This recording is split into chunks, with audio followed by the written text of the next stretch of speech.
이번 시간은 22페이지 2점의 용역의 공급식입니다. 앞에까지 재화의 공급식이 배웠는데요. 용역의 공급식입니다. 이번에는 역시나 중요성은 재화의 공급식이가 조금 더 중요성은 높죠.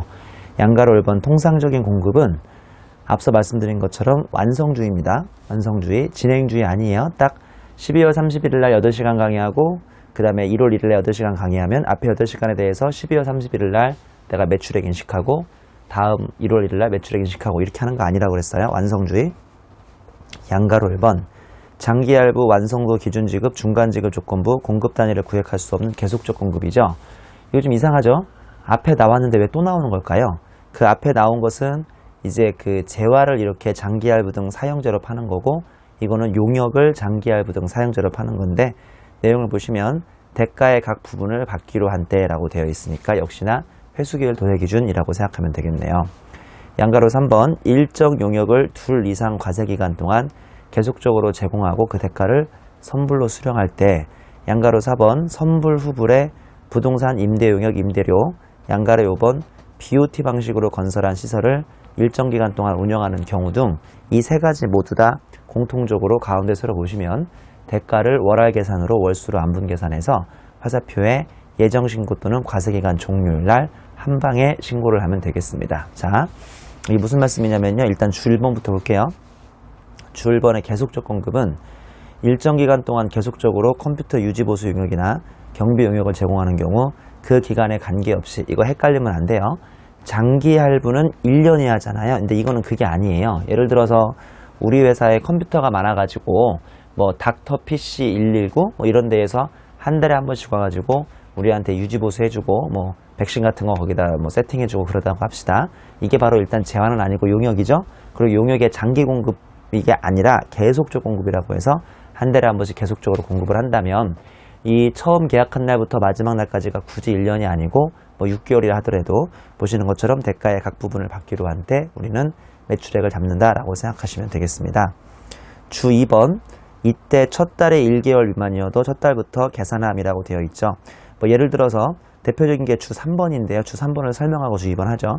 주 3번의 일정한 용역에 스포츠센터 가로 열고 수영장, 헬스장, 헬스클럽 등을 운영하는 사업자가 연회비를 미리 받고 회원에게 시설을 이용하게 하는 경우 예를 들어서 우리는 연간 회원권이 1월 1일부터 12월 말까지인데 이렇게 해서 36만 원이라고 칩시다.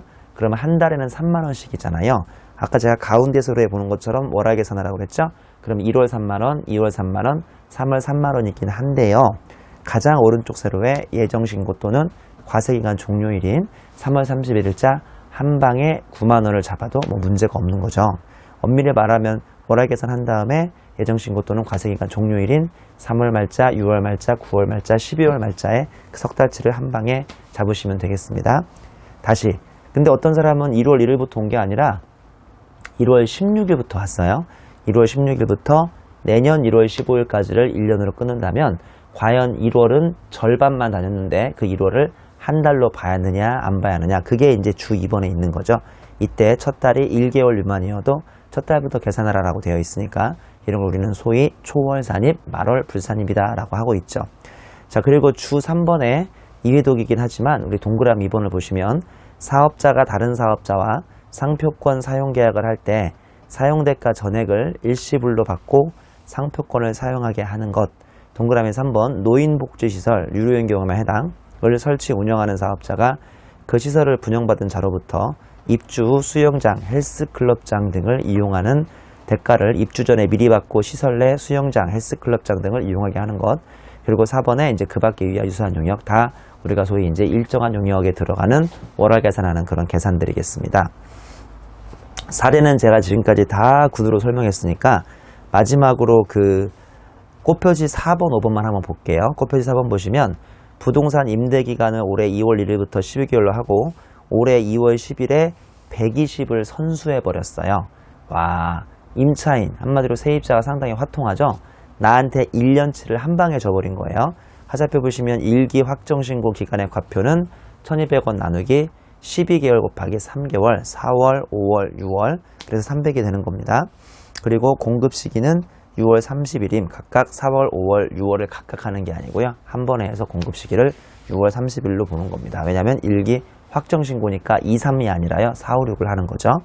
그리고 5점 보시면 BOT라고 해서 Built Operate Transfer라고요. 요새 대학에도 이런 게 많던데요. 그 중앙대도 보니까 최근에 새로운 기숙사를 지었던데요. 예를 들어서 많은 대학이 기숙사를 자기 회사가 아니죠. 자기 학교에 돈으로 지으면 좋은데 그럴 돈이 뭐 넉넉하지도 않고 하니까 왜 그 학교 캠퍼스 안에 있는 땅은 자기 땅은 받잖아요. 자기 땅에다가 그 외자가 외국 자본이 아니라 밖에 있는 자본을 불러요. 예를 들어서 뭐 삼성은 건설사가 없다고 그랬었죠. 삼성물산이나 아니면 뭐 한화라든지 뭐 그런 건설사를 불러가지고 땅은 우리 땅이니까 니네들이 뭐 건물을 지어봐라 해서 건물을 막 지어요. 20층 뭐 30층 지어요. 그럼 이거는 소위 건설사가 자기 돈으로 짓는 거잖아요. 그럼 원래 학교한테 뭐를 청구해야겠어요? 건축비를 청구해야 하는데 그냥 학교한테 건축비를 청구하지 않아요. 학교한테 한마디로 건물을 공짜로 지어준다고요. 그럼 학교를 이제 소위 이거를 기부채납이라고 해서 기부받아요. 기부받은 다음에 세상에 공짜가 없으니까 다시 그 건설사에다가 뭐를 주겠습니까? 그 기숙사에 20년, 30년의 독점 운영권을 주고 있습니다. 이해하셨어요? 참 이런 말 하긴 뭐하지만 그래서 요새 대학 기숙사가 저 다니던 예전에 비해서 초현대식으로 아주 좋아진 건 사실이에요. 왜냐하면 외부에서 자본이 들어와서 괜찮게 지으니까. 근데 그만큼 뭐가 올라가죠? 한 달 그 월세라고 해야 하나? 기숙사 사용료가 엄청 올라가죠. 왜냐하면 뭐 별로 안 좋은 말일 수는 있지만 건설업체는 이걸로 자신들의 건축비를 뽑는 거거든요. 20년, 30년 동안. 그게 바로 코표시 5번에 빌트, 오퍼레이트, 트랜스퍼예요. 지어주고 운영한 다음에 트랜스퍼 다시 뭐 학교에 반납하는 이런 방식이죠. 내용을 보시면 사회 기반 시설의 준공 후 일정 기간 동안 사업 시행자에게 해당 시설의 소유권이 인정되면, 그러니까 건설사한테 인정되며 그 기간이 만료되면 시설 소유권이 발주자인 국가 또는 지자체 또는 학교로 다시 돌아가는 방식입니다. 자, 이렇게 하면 다시 양가로 5번으로 올라가면 BOT 방식으로 건설한 시설을 일정 기간 동안 뭐 학교가 운영하는 거예요? 건설사가 운영하는 거예요? 건설사가 운영하는 거라니까 쉽게 얘기해서 건설사가 운영하면 그 건설사는 대가를 월수로 안분계산해서 각각의 예정신고 또는 과세기간 종료일날 과표신고를 합니다. 이해하셨어요? 23페이지 3점 가보시면 세금계산서 발급과 공급 시기죠. 양가로 1번의 원칙은 재화 영역의 공급 시기에 발급하는 게 당연히 원칙이죠. 예를 들어서 9월 19일 날 재화를 인도하면 9월 19일 날 세금계산서를 발급하는 게 당연히 원칙입니다. 근데 양가로 2번은 선발급이고 양가로 3번은 후발급인데요. 답부터 미리 말씀드리면 선발급도 후발급도 원칙적으로는 인정되지 않습니다. 자, 제가 그림 한번 그려볼게요. 거기 보시면 주 밑에 그림이 있는데, 자, 지금 2기, 우리는 지금 2기 살고 있죠. 2기 살고 있는데 9월 19일 날 제가 재화를 공급합니다. 이 9월 19일이 제일 중요한 날이에요. 제 생일이니까요. 죄송합니다. 자, 이게 2015년이고요. 2기예요, 2기. 여기가 7월 1일이고 여기가 12월 31일입니다. 자, 이날이 제일 중요하다고요. 이날은 9월 19일로서 저의 생일이니까 제일 중요하죠? 이날 재화를 인도합니다. 인도하면 인도가 세금계산서의 발급 시기예요? 재화의 공급 시기예요? 인도일은 재화의 공급 시기예요. 공급 시기. 재화의 공급 시기고 이날 뭐도 발급하면 깔끔하죠? 이날 세금계산서도 발급하면 매우 깔끔합니다. 제가 강의에 TI 하면 텍스 인보이스 세금계산서 이 말 했었던가요? 제가 TI라고 쓰면 텍스 인보이스 세금계산서라고 이해하시면 돼요. 그래서 이날 인도하고 이날이 공급시기니까 이날 세금계산서를 발급하면 돼요. 헷갈리지 마세요. 지금 이 그림에서 이날은 픽스되어 있어요. 이날. 그러니까 9월 19일 날 제가 재화를 인도해서 그날이 공급시기라는 것은 부정할 수 없는 변함없는 사실입니다. 근데 이제 내가 좀 바보였는지 아니면 실수였는지 아니면 고의였는지 모르겠지만 이날 먼저 8월 19일 날 먼저 끊는 것을 오해하지 마세요. 제발 오해하지 마세요. 8월 19일 날 인도했어요. 인도는 이날 했어요. 이날은 인도했는데 이날 먼저 세금계산서를 끊는 것을 선발급이라고 합니다. 오케이? 이날은 움직이지 않습니다. 그리고 11월 19일 날 끊는 것을 후발급이라고 부릅니다. 이해하셨습니까? 자, 퀴즈 냅니다. 9월 19일 날 재화를 인도했다는 그 날짜는 변함없는 사실인데 한 달 먼저 세금계산서를 끊으면 이 거래의 귀속 시기, 즉 공급 시기는 8월 19일로 둔갑합니다. 맞아요? 틀려요? 완전 엄한 소리. 자, 다시 한번 퀴즈네요. 9월 19일 날 재화 인도하고 이날이 공급 시기인데 세금계산서를 11월 19일 날 끊으면 이 거래의 공급 시기이자 귀속 시기는 11월 19일로 바뀝니다. 맞아요? 틀려요? 완전 엄한 소리라니까요. 이렇게 하시면 안 돼요. 그러니까 제일 좋은 것은 9월 19일 날 재화 인도하고 9월 19일 날 세금계산서를 발급하는 겁니다. 물론 실무를 해보면 아시겠지만 9월 달에 공급한 재화는 늦어도 10월 며칠까지만 세금계산서를 발급하면 되죠. 10월 10일까지만 플러스 10일을 더 주니까 10월 10일까지만 발급하면 그게 다 9월 거래로 인정이 되긴 되죠. 자, 한번 읽어보죠. 양가로 2번입니다. 표에 선발급이라고 공급 시기 이전, 예를 들어서 8월 19일 날 미리 세금계산서를 발급하는 경우인데요. 그러면 재화 공급 시기가 9월에서 8월로 둔갑됩니다. 맞아요? 틀려요? 엄한 소리입니다. 원칙적으로 당연히 불인정이지만 가로 열고 즉 인도일인 9월 19일이 다시 공급 시기가 되지만 네 가지 특례 중에 하나에 해당하면 선발급일인 8월 19일이 공급 시기로 둔갑돼 버리네요. 제가 지금 계속 안 된다고 했는데 네 가지 중에 한 가지 특례를 만족하면 이게 8월 19일로 둔갑되는 매우 재미있는 규정이 있습니다. 좀 이따 볼게요. 양가로 3번 후발급, 역시나 공급 시기 이전이 아니라 그날도 아니고 이후에 발급하는 곳으로서 10월 19일 날 뒤늦게 세금계산서를 발급하는 케이스인데요.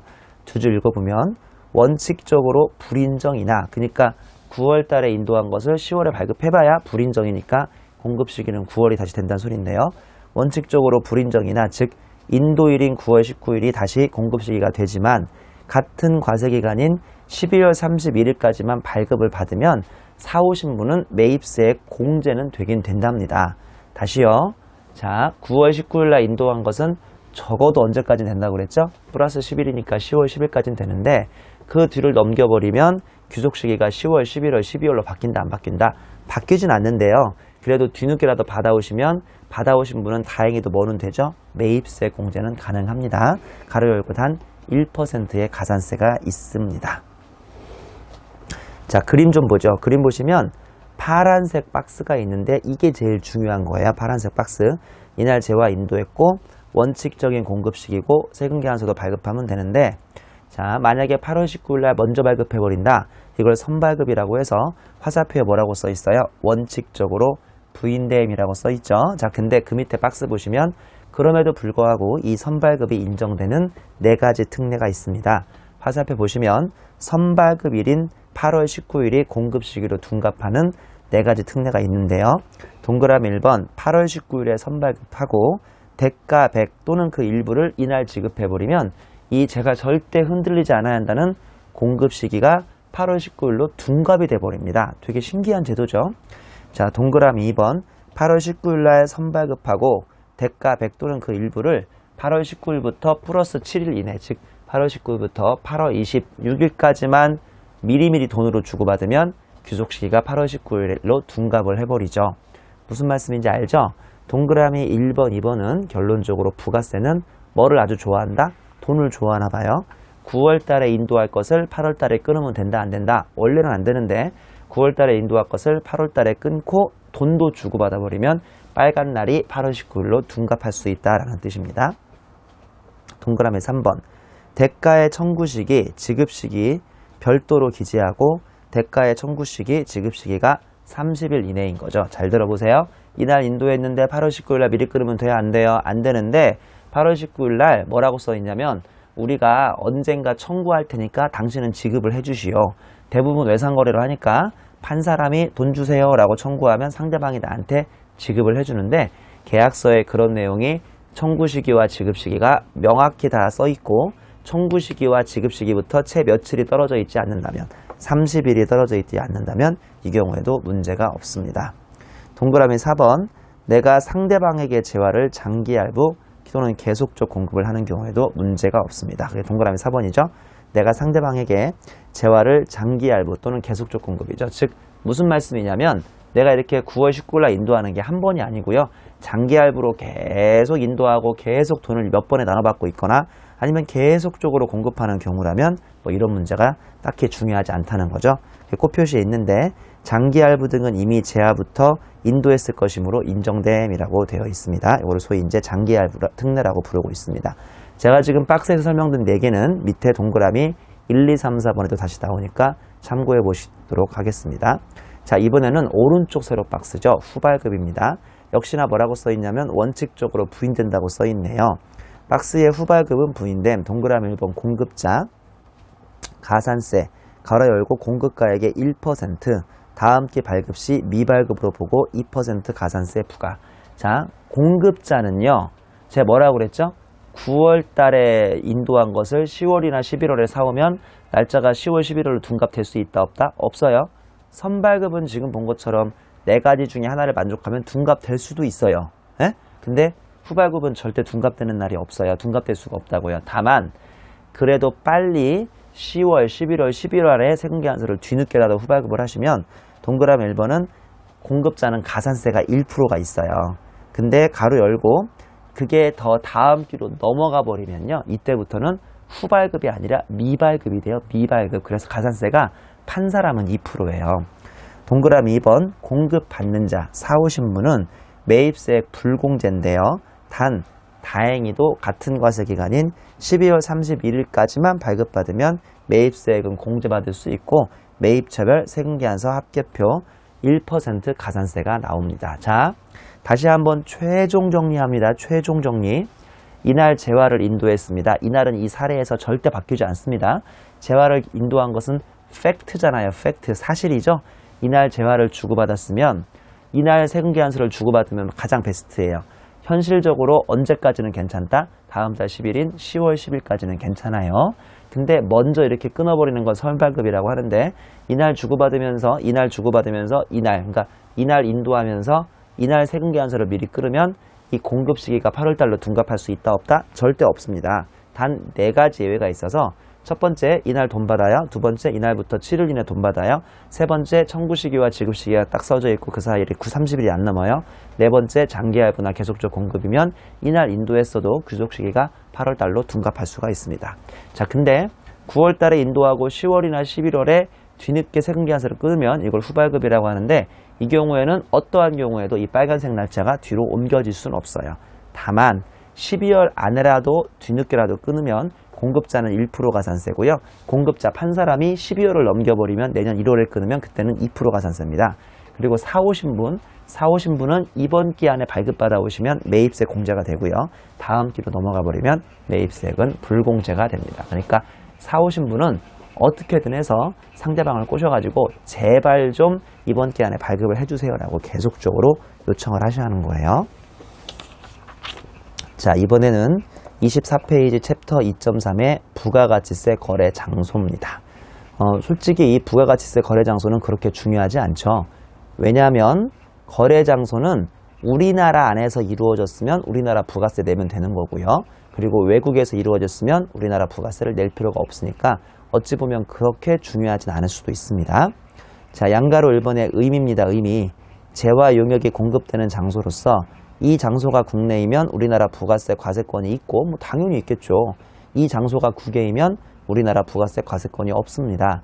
예를 들어서 마돈나가 미국에서 하는 공연에 대해서 우리나라 국세청이 부가세를 과세할 리가 없겠죠. 이거는 부가세 거래 장소가 지금 우리나라가 아닌 거래니까요. 간단하죠. 양가로 2번은 재화의 경우죠. 동그라미 1번 재화의 이동이 필요한 경우 재화의 이동이 시작되는 장소. 예를 들어서 계산기는 문방구에서 우리가 들고 오잖아요. 그러면 재화의 이동이 시작되는 장소가 문방구니까 우리나라 문방구면 우리나라 부가세 과세 거래겠죠. 그리고 동그라미 2번 재화의 이동이 불필요한 경우인데요. 공급 시기에 재화가 소재하는 장소. 가로 열고 기계장치 제조의 경우에 기계에 설치되는 공장이 우리나라가 있으면 바로 우리나라가 부가세 과세 거래에 해당하니까요. 부가세 거래 장소가 이런 의미가 있는 겁니다. 자, 우리 기계장치 같은 건 제어할 수가 없잖아요. 이동할 수가 없잖아요. 그러니까 이동하는 장소가 공급 장소가 아니라 그 공급 시기에 있는 장소, 소재하는 장소가 공급 장소가 됩니다. 양가로 3번 용역의 경우죠.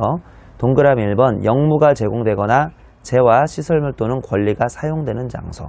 예를 들어서 PC닥터 119가 우리 집에 와서 컴퓨터 수리 용역을 해주면 그 영무가 제공되는 장소가 바로 우리나라니까 이거는 우리나라 VAT 과세 거래가 됩니다. 동그라미 2번 국내외에 걸쳐 용역에 제공되는 국제 운송의 경우죠. 자, 이거 밑에 그림이 있는데 좀 이따 설명드립니다. 사업자가 비거주자 외국법인, 예를 들어서 중국 동방항공, 이게 이제 외국법인이라고 칩시다. 그러면 이때는 여객이 탑승하거나 화물이 적재되는 장소가 그 바로 용역의 거래 장소가 되는 겁니다. 그 밑에 주가 있죠? 주 한번 설명드려 볼게요. 중국 동방항공이 중국에서 승객을 싣고 인천항공으로 들어오는 경우죠. 이거 중국 동방항공이니까 비거주자 또는 외국법인이라고 가정할게요. 우리나라 칼기 아시아나항공이 아니에요. 이해하시는 거죠? 반가로 1번, 만약 중국 동방항공이 북경에서 승객을 싣고 인천공항으로 들어오다가 하필 공해상에서 기내식 등의 용역을 제공하면 우리나라 부가세, 이 용역 제공이, 즉 기내식은 용역이죠, 용역.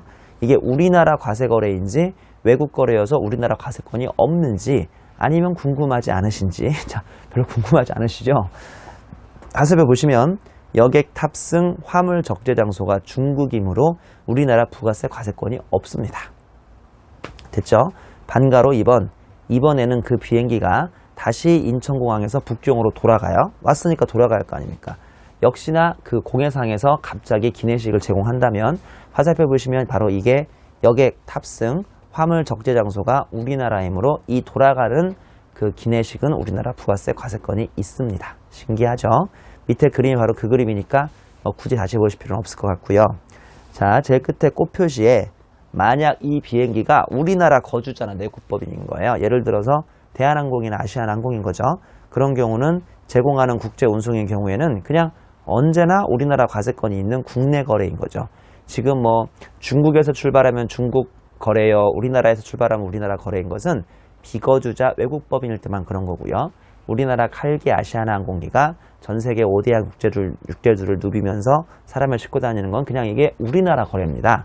우리나라 거래에서 거래 장소가 우리나라임에도 불구하고 바로 옆에 있어서 배우시던 것처럼 영세율이어서 다만 부가세 부담은 없을 수도 있죠. 수출하는 거래 이런 게 다 영세율이거든요. 그래서 여기까지 해서 우리 거래 장소를 마칩니다. 25페이지 챕터 3의 영세율과 면세죠.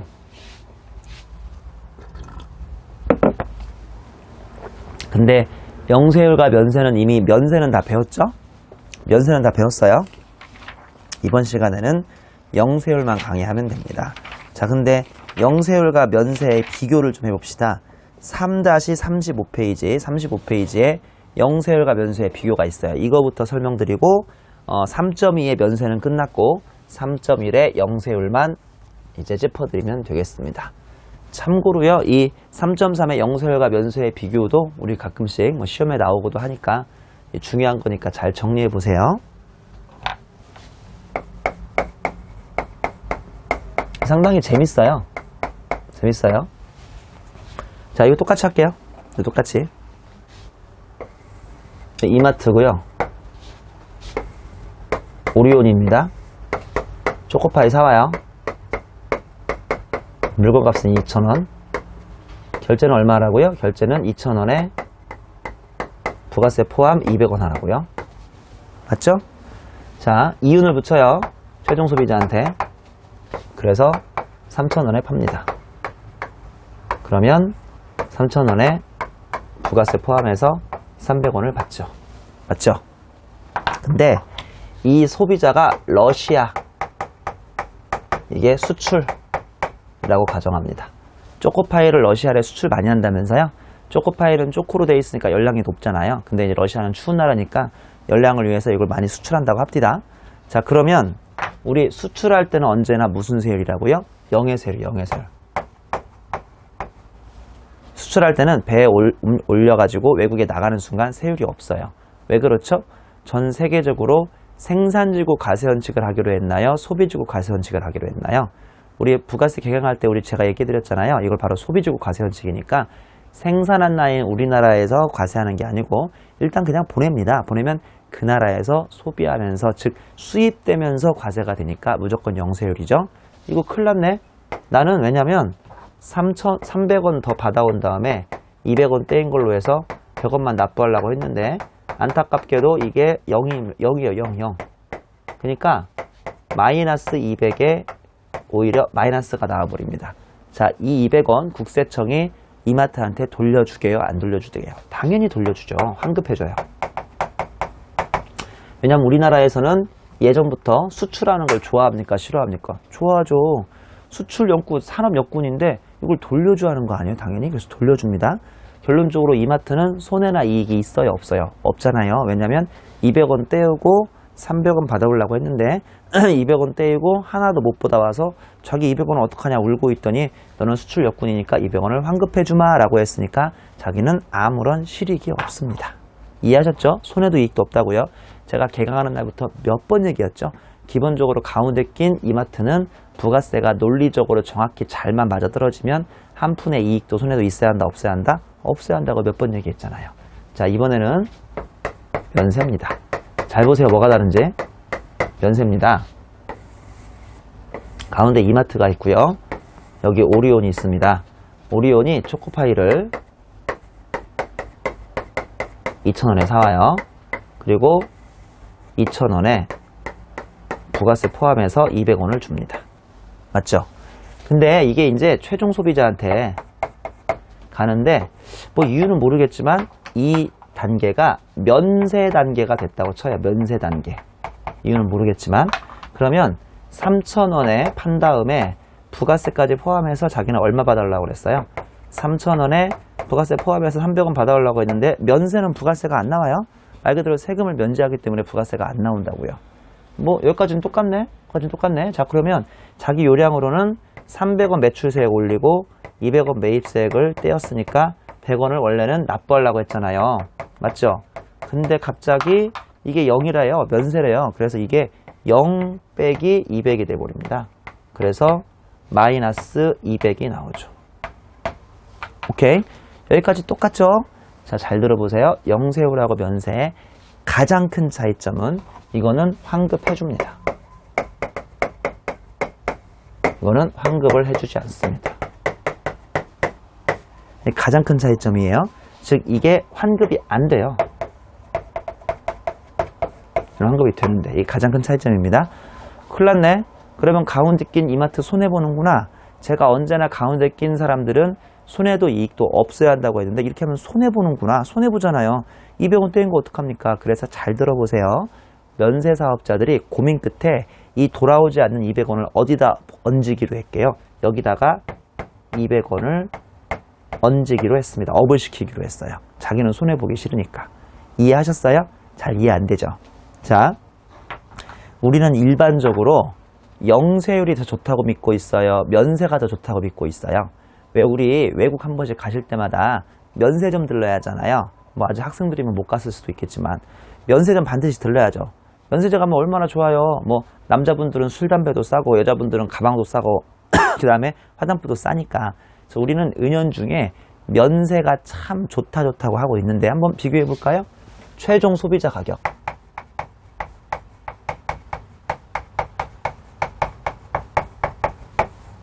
최종 소비자 가격. 영세율일 때는 얼마에 살 수 있어요? 얼마에 살 수 있어요? 3,000원? 근데 면세일 때는 얼마에 사요? 3,200원? 우마? 면세가 더 별로네? 모르셨죠? 면세가 더 불리합니다, 오히려. 에? 왜 근데 우리는 다 면세에 미치고 환장을 할까요? 여러분이 여러분이 그렇죠. 백화점이나 공항 면세점에서 가서 사는 그 면세는 이 부가세 면세가 아닌 거 아시죠? 그 면세는요, 관세나 그런 게 면세가 되는 거지 이 면세가 아니에요. 우리 보통 부가세에서 면세라 하면 생필품을 의미합니다. 쌀 같은 거 있잖아요. 우리가 외국 공항 갈 때, 인천공항에서 외국 갈 때 쌀 사갑니까? 아니잖아요. 그러니까 우리가 일상생활에서 좋아하는 그 면세품의 면세는 관세 같은 거를 면세해 주는 겁니다. 오히려 그 면세가 이 영세율에 가깝습니다. 오히려 그 공항 가서 여러분 몸이 외국으로 나갈 때 사갈 수만 있잖아요. 즉 내 몸이 해외로 수출될 때만 그 물건을 가져갈 수 있는 거 아니에요? 그러니까 항상 면세품에는 한도가 있잖아요. 작년까지인가는 USD 400불이었는데 최근에는 USD 600불로 올랐는데 즉 한 60만 원어치 더 넘게 사가지 마시라는 거예요. 왜냐면 네 몸이 수출되면서 사가는 거니까 돌아올 때는 60만 원 넘게 가져오면 안 된다. 그래서 면세 한도가 있는 거 아닙니까? 이해하셨죠? 자, 여러분이 일상생활에서 면세품 좋아하는 그 면세는 오히려 영세율에 가까운 거예요. 세금이 안 붙는. 면세품에 부가세가 안 붙고 관세 같은 게 안 붙거든요. 그래서 싼 거예요. 결론적으로 우리는 영세율을 뭐라고 하냐면 완전 면세 제도라고 해요. 어려워요? 보다시피 물건값 3,000원에 부가세가 한 푼도 안 붙었잖아요. 그러니까 완전 면세죠. 얘는요, 부분 면세 제도라고 불러요. 왜 부분 면세 제도인지 모르겠어요? 원래 부가세가 다 붙으면 3,300원인데 100원만 빠졌잖아요. 그 100원만 빠졌기 때문에 그 부분만 면세됐다고 해서 부분 면세 제도라고 합니다. 혹시 왜 100원 빠진지는 아시겠어요? 자기 자신의 이윤에 대해서만 딱 부가세가 빠져요. 자기가 2,000원에 띄워와서 3,000원에 파니까 이윤이 1,000원이죠? 거기에 부가세 100원이죠? 딱 그것만 빠진다고요. 이해하셨죠? 그래서 이렇게 얘를 완전 면세, 얘를 부분 면세라고 부릅니다. 서로 완전히 다르다는 거. 이렇게 두 개가 차이 나는 가장 근원적인 문제는 뭐다? 환급이 되느냐, 환급이 안 되느냐자. 이해하셨죠? 제가 근데 하나만 더 부연 설명해 드릴까요? 보다시피 영세율이 좋아요, 면세가 좋아요. 사는 사람 입장에서 영세율이 좋은데 안타깝게도 영세율은 현실적으로 살 수 없는 거 아시죠? 왜 없는 거죠? 영세율은 우리나라에서 거래될 때 영세율이 아니라 이게 비행기 타고 외국에 나갈 때만 영세율인 거예요. 근데 실제로 외국, 즉 미국의 LA 항구에 도착하자마자 또 그 나라에도 그 나라 세관장 할아버지가 있어요. 세관장이 우리나라에만 있겠어요? 그래서 그 나라에서 세관장 할아버지가 부가세를 붙여버릴 겁니다. 즉 영세율은요, 그 운송 중에 바닷가나 배에서 운송 중일 때만 이론상 존재하는 것이지 우리가 실제로 부가세가 안 붙은 영세율 제품을 살 수는 없다고 생각하시면 됩니다. 제가 방법 하나 있는데 알려드릴까요? 모든 제품을 10% 싸게 영세율로 살 수 있는 법 알려드릴까요?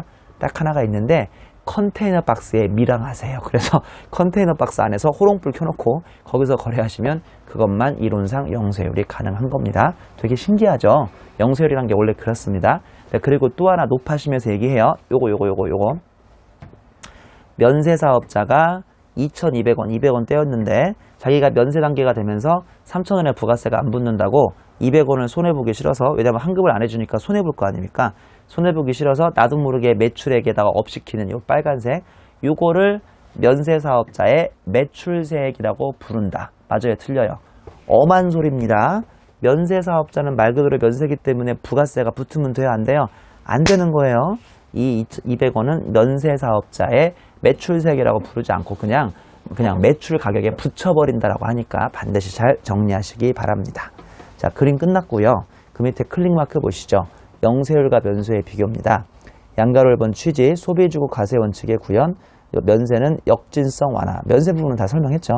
적용 대상은 수출하는 재화 등 특정 거래, 그 다음에 기초 생필품 등 일정한 재화 영역, 매입세액의 환급이 제일 중요한데 전액 매입세 환급해주는 거에 반해서 여기는 매입세 환급이 안 되고 재화의 공급가액에 포함시켜서 최종 소비자에게 정가가 되고, 4번의 면세의 정도, 완전 면세 제도, 즉 영세율 적용 단계 및 그 전 단계의 부가가치 전체에 대해서 다 면제되는데 얘는 부분 면세제도.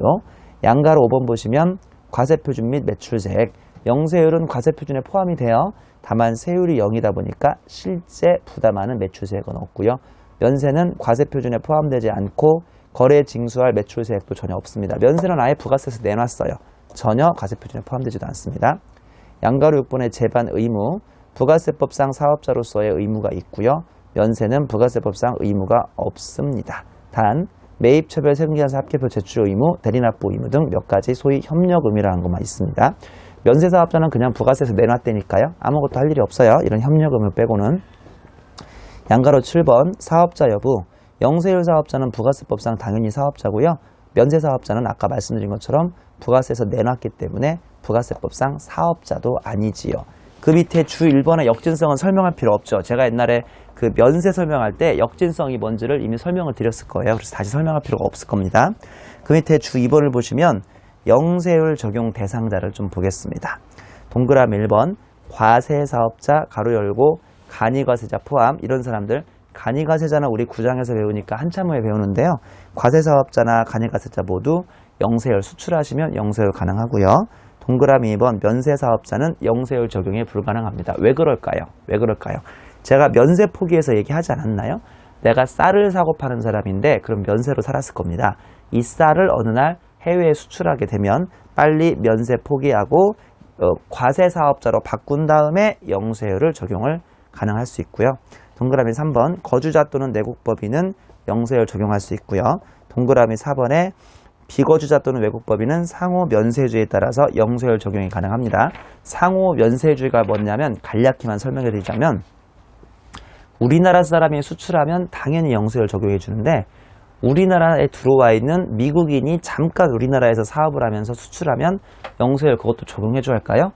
자, 이걸 어떻게 생각하시면 되냐면 거꾸로 우리나라 국민이 미국에 잠깐 나가 있는 한두 달 동안 멕시코나 중남미에다가 수출을 했을 때 미국에서 우리나라 사람은 타국민임에도 불구하고도 영세율 적용해 준다면 우리나라에서도 잠깐 우리나라에 들어와 있는 미국인이 수출을 할 때 영세율을 적용해 주기로 했습니다. 이걸 그냥 유식한 말로 상호 면세주의라고 하지요. 이럴 때는 우리나라에 들어와 있는 외국인도 영세율 적용이 가능하겠습니다. 참고하도록 하시고요. 여기까지 해서 영세율과 면세 비교 마치고 잠깐 쉬었다가 다시 제일 앞으로 와서 20페이지에 3.1의 영세율을 진행하겠습니다.